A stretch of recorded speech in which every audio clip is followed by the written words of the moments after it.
गांव के चौराहे पर पानी पूरी बेचा करता था, लेकिन सर्दी का माहौल हो चुका था, इसलिए उसकी पानी पूरी का काम कम चल रहा था।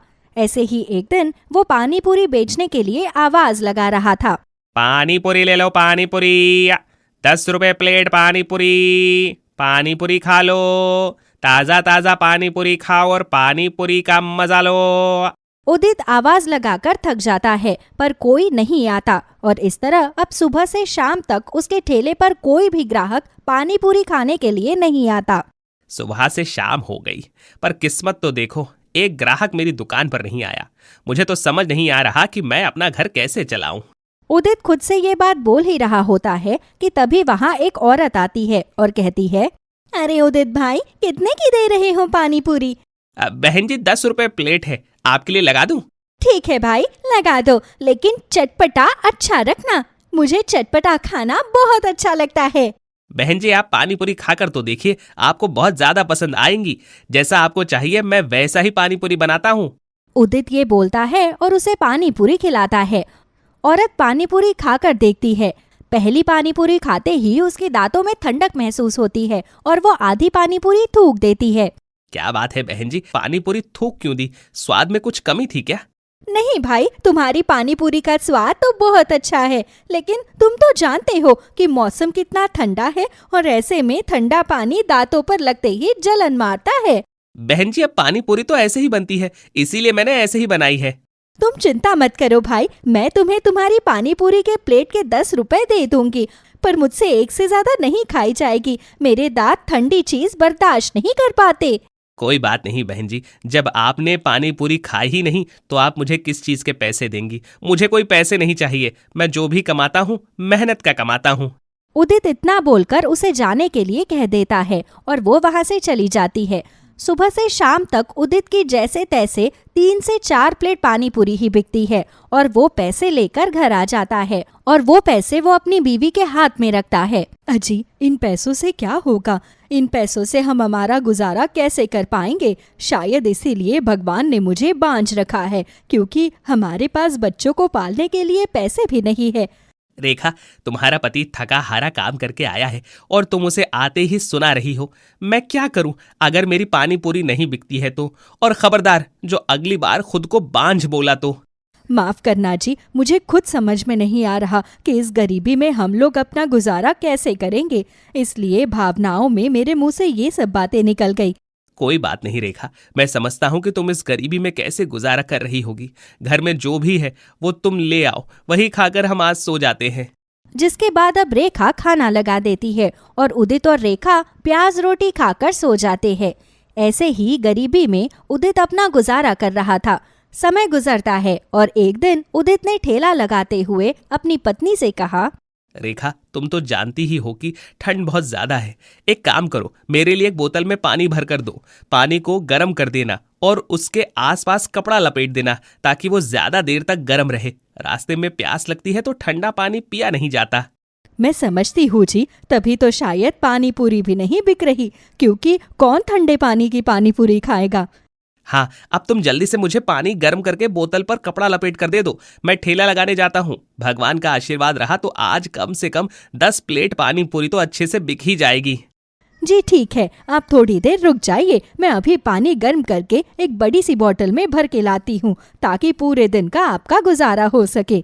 रेखा रसोई में जाती है और पानी गर्म करके एक बोतल में भर देती है और उसके आसपास कपड़ा लपेटकर उदित को दे देती है। उदित भी ठेले पर उस बोतल को रखकर पानी पूरी बेचने के लिए गांव की गलियों में निकल पड़ता है। गोलगप्पे खा लो, गोलगप्पे 10 रुपए प्लेट, 10 रुपए प्लेट। एक बार खाओगे बार बार आओगे, ऐसे गोलगप्पे कहीं नहीं पाओगे। उदित बोल बोलकर गलियों में गोलगप्पे बेच रहा था, लेकिन कोई भी उसके गोलगप्पे खाने आने को तैयार ही नहीं था। उसे प्यास लगती है और वो पानी पीता है और खुद से कहता है, कब से घूम रहा हूं लेकिन कोई भी मेरे गोलगप्पे खाने के लिए नहीं आ रहा। ये तो अच्छा हुआ कि मैंने रेखा को बोलकर आज गर्म पानी ले लिया था, इससे सर्दी से राहत मिल जाएगी। उदित ये बोलता है और उसे उस औरत की बात याद आती है और उसने कहा, इतने ठंडे मौसम में जब मैं ठंडा पानी पी नहीं रहा तो लोग ठंडा गोलगप्पा कैसे खाएंगे? मुझे उन लोगों के बारे में सोचना होगा अगर मुझे अपना काम बढ़ाना है तो। बहुत सोचने के बाद में उदित के दिमाग में एक तरकीब आती है और वो खुद से कहता है, अगर मैं इस मौसम में गर्म गोलगप्पे बनाकर बेचूं तो लोगों को जरूर पसंद आएंगे, क्योंकि लोगों को ठंडे पानी से दिक्कत है, मेरे गोलगप्पे से नहीं। ये सोचकर अब उदित अपने गर्म पानी की बोतल का पानी गोलगप्पे के पानी में मिक्स कर देता है, जिससे गोलगप्पे का पानी गर्म हो जाता है और अब गलियों में घूमता है और जोर जोर से आवाज लगाता है, गोलगप्पे, गर्मा गर्म गोलगप्पे, एक बार खाओगे बार बार आओगे, ऐसे गोलगप्पे कहीं नहीं पाओगे, मात्र 15 रुपए में। उदित ऐसे ही आवाज लगाता है और वो हार नहीं मानता, क्योंकि उसे खुद पर पूरा भरोसा था। कुछ ही देर में उसके पास औरतों का झुंड लग जाता है, जो उससे कहती है, अरे भाई, लगता है हमने तुम्हारी बात सुनने में गलती कर दी है। क्या बोल रहे हो तुम? गर्मा गर्म गोलगप्पे? अगर हमें सुनने में गलती होती तो इतने सारे लोगों ने एक साथ कैसे सुना होता? इसने यही बोला है, गरम गरम गोलगप्पे। उदित इतनी सारी औरतों को एक साथ अपने ठेले पर देखकर खुश हो जाता है और कहता है, हाँ बहन जी, ये गर्मा गर्म गोलगप्पे हैं, एक बार खाकर तो देखिए, आपको बहुत पसंद आएंगे। तो फिर देर किस बात की? जल्दी से हम लोगों के लिए गरम गरम गोलगप्पे लगा दीजिए, हम भी तो जरा गरम गरम गोलगप्पे खाकर देखें। मुझे तो नाम सुनकर ही रहा नहीं जा रहा। जरूर ये गोलगप्पे अनोखे होंगे, तभी तो तुमने इनका नाम इतना अनोखा रखा है। जिसके बाद उदित उन सबको गरम गरम गोलगप्पे खिलाता है और गरम गरम गोलगप्पे खाकर औरतें कहती है, अरे वाह, क्या गोलगप्पे है! ऐसे गोलगप्पे तो मैंने जिंदगी में कभी नहीं खाए हैं। सर्दियों के मौसम में तो मैं गोलगप्पे खा ही नहीं पा रही थी, क्योंकि ठंड की वजह से गोलगप्पे खाने का मन ही नहीं करता था। दांतों की परेशानी और हो जाती थी, इसलिए गोलगप्पे नहीं खाती थी। भैया, मेरे लिए तो तुम रोज शाम को इस मोहल्ले में आ जाया करो। मुझे तो ये गोलगप्पे बहुत पसंद है। अब से मैं रोज तुम्हारे हाथों के गोलगप्पे खाऊंगी। सच में ऐसे अनोखे गोलगप्पे खाकर तो मजा ही आ गया। बड़ा स्वाद है तुम्हारे गोलगप्पों में। जिसके बाद में ऐसे उदित गलियों में घूम घूम कर गोलगप्पे बेच रहा था, तो वहीं कई देर तक वो घर नहीं आया था और रेखा को उसकी चिंता सताने लगती है। हे भगवान, अभी तक ये घर क्यों नहीं आए हैं? ऐसा वो कभी नहीं करते। कहीं ऐसा तो नहीं कि उन्हें मेरी किसी बात का बुरा लग गया हो और आज भी कमाई ना हुई हो, इसलिए वो घर नहीं आए। हे भगवान, मेरा तो जी बैठा जा रहा है। मुझे तो समझ में नहीं आ रहा कि मैं क्या करूं। अब इनके बारे में कैसे पता करवाऊं? रेखा चिंता किए जा रही थी और ऐसे ही कुछ घंटे बीत जाते हैं। बस बहुत हो गया, अब मैं और सब्र नहीं कर सकती। मुझे खुद ही जाकर उन्हें ढूंढना होगा। अब रेखा उदित को ढूंढने के लिए गांव में निकल जाती है, तो उसे उदित अपने ठेले पर ही खड़ा हुआ मिलता है और उसके आसपास गोलगप्पे खाने वालों की भीड़ लगी हुई थी। अच्छा, तो ये यहाँ हैं और आज इनकी दुकान पर ग्राहक थे, इसलिए ये अभी तक घर नहीं आए और मैं बैठकर इनकी इतनी चिंता कर रही थी। अब रेखा उदित के पास जाती है, तो उदित आवाज लगा रहा था, गोलगप्पे ले लो, गोलगप्पे, या गर्मा गर्म गोलगप्पे, बस थोड़े से बचे हैं, जिसको खाने हैं जल्दी आओ, जल्दी खाओ।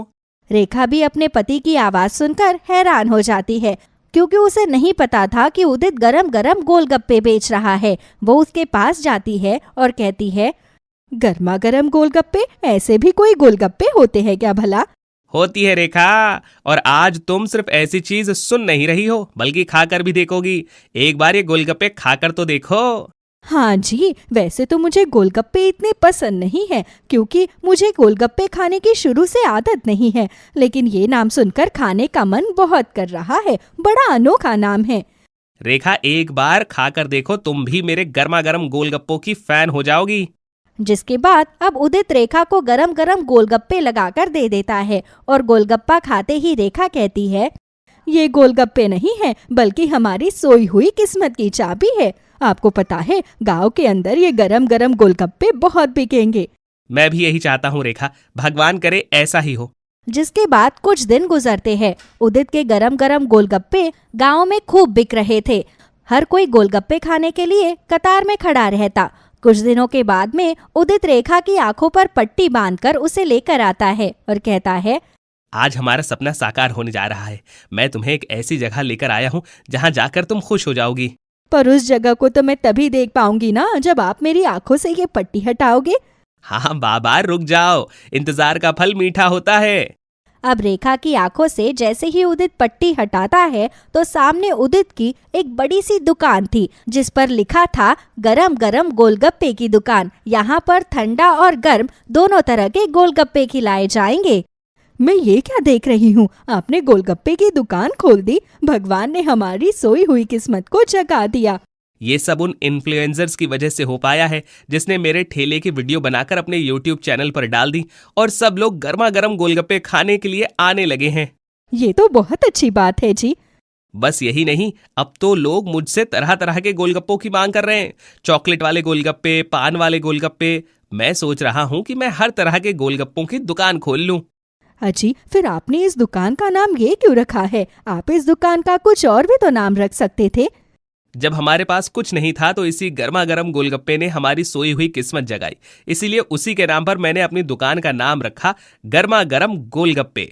सच में मुझे बहुत खुशी है कि अब हमारी सोई हुई किस्मत जाग जाएगी। मुझे उम्मीद है कि भगवान हमें अब जल्दी से एक संतान दे देगा। तुम बिल्कुल भी चिंता मत करो रेखा, अब मैं तुम्हें अच्छे से अच्छे डॉक्टर को दिखाऊंगा और खुद को भी, और हम पता करेंगे कि आखिर हमें संतान क्यों नहीं हो रही। सोनम की सास और उसकी ननद बारी बारी से उसको दिलासा दे रही थी। विनोद को गुजरे हुए पूरे 13 दिन हो गए थे। उसकी 13वीं पर आए हुए लोग भी वापस जा चुके थे और सोनम अभी भी रोए जा रही थी। चुप हो जा सोनम, अगर तेरा पति गया है तो मेरा भी तो बेटा गया है। हाँ भाभी, मेरा भी तो भाई गया है। उन दोनों की बात सुनकर सोनम ने अपने आंसू पोंछे और फिर चुपचाप अपने कमरे में अपने बच्चों के पास चली गई। अगले दिन सुबह विनोद के घर इंश्योरेंस वाले आए। विनोद ने 2-3 पॉलिसी अपने इंश्योरेंस की ली हुई थी और उसके ऑफिस से भी कुछ लोग आते हैं जो विनोद के नाम के जितने पैसे ऑफिस में थे वो सब सोनम को सौंप देते हैं और 10 दिन के अंदर ही अंदर विनोद ने जितने भी सिक्योरिटी के लिए पॉलिसी ली हुई थी उन सब का पैसा सोनम को मिल जाता है। देखा सोनम बेटी, जिसको जाना था वो चला गया। आगे इन दोनों बच्चों की तरफ देखो। ये जितना भी तुम्हें पैसा मिला है, मेरी बात मानो, सारा कैश करा लो। ये घर तो मेरे नाम है, हम यहाँ से चले जाएंगे, इसको बेच देंगे। अब हमारे पास इन 2 बच्चों के सिवा और कौन है? इनके उज्जवल भविष्य को देखना होगा। हाँ मम्मी जी, आप बिल्कुल ठीक कह रही हैं। इस घर में अब मेरा भी मन नहीं लगेगा। भाभी, आप बिल्कुल भी चिंता मत करो। भैया की जगह अब मैं लूंगी। मैं नौकरी करूंगी, मैं सब कुछ देखूंगी। अपनी सास और ननद की बातें सुनकर सोनम को भी लगा कि वो लोग कितने अच्छे हैं और उसके भले के लिए सोच रहे हैं। फिर सोनम ने उन लोगों की बात मान ली और सारा पैसा कैश करा लिया। सोनम, कल हम लोग यहाँ से चले जाएंगे। बेटा, बच्चों का मन ऐसा ही होता है। ये सारा पैसा मेरे कमरे में रख दो। ठीक है मम्मी जी, आप ही सारे पैसे ले जाइए। सारा पैसा अपनी सास के हाथ में देने के बाद में सोनम अपने बच्चों के साथ सो गई और सुबह जब आंख खुली तो घर में अजीब अजीब आवाजें सुनाई दे रही थी। वो अपने कमरे का दरवाजा खोलकर बाहर आती है तो वहां अनजान लोगों को देखती है। अरे भाभी जी, आप अभी तक यहीं पर हैं? मेरा घर है तो मैं तो यहीं पर होंगी, लेकिन आप लोग यहाँ क्या कर रहे हैं? भाभी जी, ये वो लोग हैं जिन्होंने ये घर खरीदा है। मैं इनको यहाँ पर दिखाने के लिए आया हूँ। आपकी सास से मेरी बात हुई थी। और सोनम अपनी सास को आवाज लगाने लगती है, मम्मी जी, मम्मी जी। लेकिन वहां तो कोई भी नहीं था। सोनम फोन मिलाती है तो फोन भी स्विच ऑफ था। क्या हुआ भाभी जी? क्या आपको नहीं पता था इस डील के बारे में? अनजान लोगों को वहां पर खड़ा हुआ देखकर सोनम और भी ज्यादा घबरा रही थी। उसने जल्दी से अपने बच्चों को उठाया और अपनी अलमारी खोली तो वहां बस केवल बच्चों के और उसके कपड़े पड़े थे। सारे जेवर और पैसे सब गायब थे। उसने एक बैग में सारे कपड़े डाले और बच्चों को लेकर वहां से निकल गई। माँ, क्या हुआ? हम लोग घर से क्यों निकल आए? क्या हुआ माँ? तू रो क्यों रही है? बताओ ना, दादी और बुआ कहाँ गई? मैं तो पराए घर से आई थी, लेकिन ये दोनों तो उनका अपना खून थे। इनके साथ इतनी बड़ी गद्दारी, जरा तरस नहीं आया। उन्हें पता था मेरे तो माँ बाप भी नहीं है। क्या रिश्तों पर पैसा इतना भारी होता है? तभी रोते रोते सोनम का हाथ अपने गले में पड़ी हुई चेन पर जाता है। वो तुरंत ही अपनी चेन गले से निकालती है और एक सुनार की दुकान पर जाकर उसे बेच देती है। सुनो भैया, यहाँ कहीं किराए का मकान मिलेगा? किराए का मकान? बहन जी, एक काम करो, यहाँ से 2 गली आगे मैंने कल आते समय देखा था, वहां पर शायद किराए के लिए जगह खाली है। सोनम अपने बच्चों के साथ वहां पर जाती है। बाहर लिखा था कमरा किराए के लिए खाली है। सोनम बात करके कुछ पैसे कम कराती है और वो कमरा ले लेती है। माँ, अब यहाँ रहेंगे? हाँ बेटा, अब हम लोग यहीं रहेंगे। तुम दोनों यहीं बैठो, मैं तुम लोगों के लिए खाने पीने के लिए कुछ लेकर आती हूँ। एक पल में ही सोनम को होश आ जाता है और वो समझ जाती है कि ये दुनिया बहुत बुरी है। यहाँ पर अपने ही अपनों को सबसे बड़ा धोखा देते हैं। वो एक दुकान पर जाकर बच्चों के लिए चाय ब्रेड ले लेती है और जब तक चाय वाला चाय बना रहा था, सोनम ने अपने आप को उसकी जगह खुद को देखा। विनोद जी कहते थे कि मैं चाय बहुत अच्छी बनाती हूँ, नौकरी का पता नहीं कब तक मिलेगी और यहाँ पर काफी भीड़ भाड़ भी है, मार्केट भी अच्छी खासी है। क्या मुझे चाय बेचने का काम शुरू करना चाहिए? हाँ, शायद यही ठीक रहेगा। अगर नौकरी नहीं मिली तो हाथ में ये थोड़ा सा पैसा भी खत्म हो जाएगा और अगर ये काम शुरू करूंगी तो रोज कुछ ना कुछ पैसे तो जरूर मिलेंगे। और घर तक आते आते सोनम मन बना लेती है कि वो अपनी चाय की दुकान खोलेगी। बच्चों को वो सब खिलाने के बाद सोनम फिर बाहर मार्केट में आती है और थोड़ा बहुत सामान रसोई के लिए ले लेती है। फिर वो एक चूल्हा खरीदती है, एक दुकान पर जाकर एक छोटे सिलेंडर का इंतजाम करती है और इन सब कामों में उसे शाम हो जाती है। दोनों बच्चे डरे सहमे उस कमरे में बैठे हुए थे। अपनी माँ को आया देख वो दोनों उसके गले लगकर रोने लगते हैं। माँ तू कहाँ चली गई थी? हमें बहुत डर लग रहा था। बेटा, मैं तो इंतजाम करने के लिए गई थी कि शाम को कुछ बनाकर तुम्हें खिला दूंगी। डर क्यों रहे हो? यहाँ किसी ने तुम्हें कुछ कहा तो नहीं है ना? नहीं माँ, किसी ने कुछ नहीं कहा, बस हमें भी लगा आप भी दादी और बुआ की तरह हमें छोड़कर चली गई हो। ये तुम कैसी बातें कर रहे हो बेटा? भला मैं तुम दोनों को कैसे छोड़ सकती हूँ? चलो डरो मत, थोड़ा थोड़ा पानी पियो, तब तक मैं तुम लोगों के लिए खाने के लिए कुछ बनाती हूँ। फिर सोनम बच्चों को खाना बना कर देती है। अगले दिन सुबह वो सारा सामान लेकर उस बाजार के कोने में चाय बनाने लगती है। वो अपने दोनों बच्चों को भी साथ लेकर आई थी। माँ, क्या तुम यहाँ पर अब चाय बनाया करोगी? हाँ बेटा, मैं यहाँ पर चाय बनाया करूंगी क्योंकि मुझे तुम लोगों को स्कूल भेजना है। बहुत दिन की छुट्टी हो चुकी है, तुम लोगों को पढ़ाना लिखाना भी तो है और कामयाब भी बनते हुए देखना है। माँ, हम तुम्हारे साथ हैं। तभी 2-4 मजदूर वहां पर आते हैं और सोनम से चाय बनाने के लिए कहते हैं। सोनम अच्छे से दूध डालकर उसमें चाय पत्ती, अदरक और इलायची डालकर चाय बनाती है। वो मजदूर जैसे ही पहला घूंट चाय का लेते हैं, उन्हें चाय बहुत ही अच्छी लगती है। चाय तो बहुत बढ़िया थी, सुबह सुबह ऐसी चाय मिल जाए तो पूरा दिन शरीर में फुर्ती रहती है। ये बात तो तुमने बिल्कुल सच कही है, वाकई में चाय तो बहुत ही अच्छी है। सोनम को अच्छा लगता है, वो उन लोगों से पैसे ले लेती है। उसके बाद सोनम बच्चों के स्कूल में फोन करती है और उनकी प्रिंसिपल को सारी बात बता देती है। ये तो बहुत बुरा हुआ, आप चिंता मत कीजिए, आप बच्चों को 4 दिन बाद आराम से स्कूल भेजिए। मैडम, मैं जानती हूँ कि मैं फीस देने में थोड़ी लेट हो जाऊंगी, लेकिन मैं वादा करती हूँ मैं अपने बच्चों की फीस दे दिया करूंगी। बस आप मेरे बच्चों को कभी इस बात की भनक मत लगने देना। ठीक है, आप चिंता मत कीजिए। सोनम फोन रखती है कि तभी वहां पर एक लड़का आता है और सोनम से कहता है, 10 चाय पैक कर दो। बेटा, मैं प्लास्टिक में चाय नहीं डालती हूँ, मैं केतली में चाय डालकर दे रही हूँ। मेरा बेटा तुम्हारे साथ जाएगा, चाय डालने के बाद केतली वापस कर देना। प्लास्टिक की चाय शरीर को नुकसान देती है। फिर वो लड़का चाय और सोनम के बेटे को लेकर वहां से चला जाता है। थोड़ी देर में सोनम का बेटा खाली केतली लेकर वापस आता है और शाम तक सोनम की काफी चाय बिक जाती है। शाम के समय जब वो सारा सामान समेट रही थी कि तभी वहां पर एक आदमी आता है। बहन जी, चाय बड़ी अच्छी थी, मैंने सुबह अपने बेटे को भेजा था यहाँ पर, आपने केतली दी थी। हाँ, याद आया मुझे। मैं एक प्रॉपर्टी डीलर हूँ और पूरा दिन मेरे पास लोग आते जाते रहते हैं। आज के बाद मेरे यहाँ पर चाय सिर्फ आपके यहाँ से आएगी, या तो आप पैसे दिन के हिसाब से ले लेना या हफ्ते में हिसाब कर लेना। ठीक है, मैं इस बारे में सोच कर बताऊंगी। फिर सोनम घर आती है और अपने बच्चों को खाना खिलाकर सुला देती है और पूरे दिन भर में जो भी पैसे उसने कमाए थे उनको गिनकर एक तरफ रख देती है। कल सुबह मैं बच्चों को स्कूल भेजने के लिए तैयारी करूंगी और उसके बाद ही काम पर जाऊंगी। उन दोनों ने क्या सोचा था कि वो हमें इस तरह हालात में छोड़कर चली जाएंगी और हम मर खप जाएंगे। अगले दिन सुबह सोनम अपने बच्चों को तैयार करती है और उन्हें स्कूल छोड़कर आती है। उसके बाद वो सारा सामान लेकर चाय बनाने वाली जगह पर जाती है और चाय बनाने लगती है। कल जो मजदूर आए थे आज उनके साथ और भी मजदूर थे। जैसे जैसे मार्केट शुरू हो रही थी वैसे वैसे सोनम के पास आज चाय के कई ऑर्डर थे। आज शाम को भी लोग हैं, ये काम वो भी कर सकते हैं, तुम कोई और काम कर लो। अब मैं क्या करूं मैम, मेरे पास कोई और काम है ही नहीं। जब से वो गए हैं तब से इधर उधर मन लगाने की कोशिश करती रहती हूँ और जब से डॉक्टर ने मुझे बोला है कि मेरे जुड़वा बच्चे होंगे तब से मैं और भी टेंशन में हूँ। क्या कहा तुमने? तुम जुड़वा बच्चों की माँ बनने वाली हो, तो इसमें दुखी होने की क्या बात है? अब मैं आपको क्या बताऊं, मैं अकेली जान कैसे 2 बच्चों को रख लूंगी। अगर बेटा बेटी हो गई तो भी ठीक है, अगर दोनों बेटे भी हुए तो भी ठीक है, अगर मेरी दोनों जुड़वा बेटियां हुई तो फिर मैं कैसे संभाल पाऊंगी? 2 लड़कियों के बारे में सोचकर ही मुझे होल आ रहे हैं। इसमें इतनी डरने की क्या बात है रेखा, सब पल जाएंगी। आप नहीं समझोगी मैम, अगर जुड़वा बेटियां हुई तो उनका विवाह भी करना पड़ेगा। तो ठीक है, अगर तुम्हारी जुड़वा बेटियां हुई तो एक बेटी को मैं गोद ले लूंगी। रेखा इस अनाथ आश्रम में 2 साल से काम कर रही थी और सब उसके स्वभाव को बहुत अच्छी तरह जानते थे। वो एक बहुत ही सभ्य महिला थी, ज्यादा पढ़ी लिखी नहीं थी। पति के मरने के बाद से थोड़ी सी परेशान रहने लगी थी। देखते ही देखते रेखा के प्रसव का दिन आ जाता है।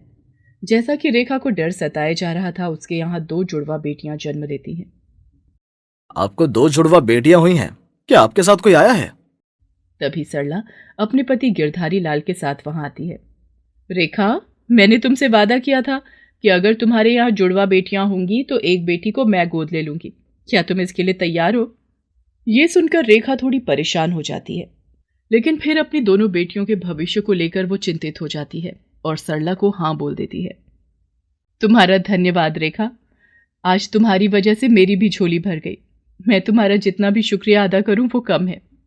आप मेरी एक बेटी ले लो, उसे अभी मैंने देखा तक नहीं है। अगर मैंने उसे देख लिया तो मैं उसे दे नहीं पाऊंगी, इसलिए आप अभी जाकर सारी कानूनी कार्रवाई करके उस बेटी को ले लो। सरला रेखा की बात को सही ठहराती है और जाकर कानूनी कार्रवाई करके उसकी एक बेटी को गोद ले लेती है और सरला रेखा की मदद करने के लिए उसे एक रकम भी देती है। पहले तो रेखा बहुत मना करती है, लेकिन बाद में उन पैसों को ले लेती है और अपनी बेटी को लेकर अपने गांव चली जाती है। वहीं गांव में उसके पास एक जमीन का छोटा सा टुकड़ा था और एक छोटा सा घर। जिस घर को बड़ा करने का सपना देखने के लिए वो दोनों पति पत्नी शहर आए थे और यहीं से रेखा की दोनों बेटियों की किस्मत एकदम से बदल जाती है। रेखा अपनी बेटी का नाम विभा रखती है और सरला अपनी बेटी का नाम आभा। सरला अपनी बेटी आभा के लिए सारी खुशियां खरीद कर ले आती है। क्या चीज नहीं थी जो आभा के कमरे में नहीं थी? सुंदर सा पालना, बहुत सारे खिलौने, सुंदर सुंदर कपड़े, मखमल का बिस्तर। वो किसी राजकुमारी की तरह लग रही थी। और उधर रेखा अपनी बेटी को लेकर गांव आ जाती है तो गांव में वो उसके लिए एक चद्दर का पालना बनाती है। अपने ही हाथ से ही सिले हुए कुछ खिलौने बनाती है और रेखा काम करते वक्त उसे कभी अपनी पीठ पर बांध लेती तो कभी अपनी छाती पर। वो अपनी छोटी सी जमीन पर सब्जियां उगाती और उन्हें ही बेचकर अपना गुजारा करती। देखते ही देखते 6 साल भी हो जाते हैं और दोनों बच्चे स्कूल जाने के लिए तैयार हो जाती हैं। सुनो जी, आभा का कल पहला दिन है स्कूल जाने का। मैं तो ये सोच रही हूँ कि ये 4-5 घंटे मैं उसके बिना कैसे बिताऊंगी। इतने सालों में मैंने उसे एक बार भी अपने से दूर नहीं किया। तुम बहुत अच्छी माँ हो, किसी पराई लड़की को इतना प्यार दिया है कि सगी माँ भी न दे पाती। आज तो आपने ये बात कह दी, लेकिन आइंदा कभी भी ये बात कहकर मेरा दिल मत दुखाना। आभा मेरी ही बेटी है। तभी आभा भागते भागते वहां आती है और अपनी माँ के गले लग जाती है। मम्मी जी, आप कौन सी बोतल ले आई हो? मैंने कहा था ना मुझे पिंक कलर की बोतल चाहिए और आप मेरे लिए ब्लू ले आई हो। आई एम सॉरी बेटा, चलो तुम तैयार हो जाओ, मैं तुम्हें अभी पिंक कलर की बोतल दिलाकर लाती हूँ। सरला आभा को बोतल दिलाने के लिए जाती है और उधर गांव में, अरे वाह वाह, आपने तो कितना सुंदर रंग बिरंगा मेरा बस्ता तैयार कर दिया। स्कूल में तो सब बच्चे फिर मेरा ही बस्ता देखेंगे। मेरी प्यारी गुड़िया, देख मैंने तेरे लिए ये बोतल भी तैयार की है।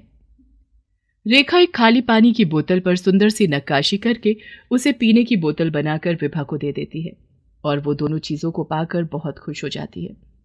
दोनों बच्चियां अलग अलग जगह पर स्कूल जाना शुरू कर देती हैं।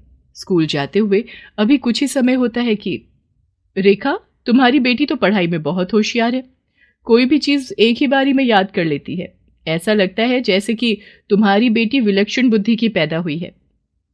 वो तो मैं नहीं जानती टीचर जी, लेकिन जब मैं इसको किताब पढ़ाती थी तो ये सब कुछ याद करके जल्दी जल्दी ही मुझे सुना देती थी।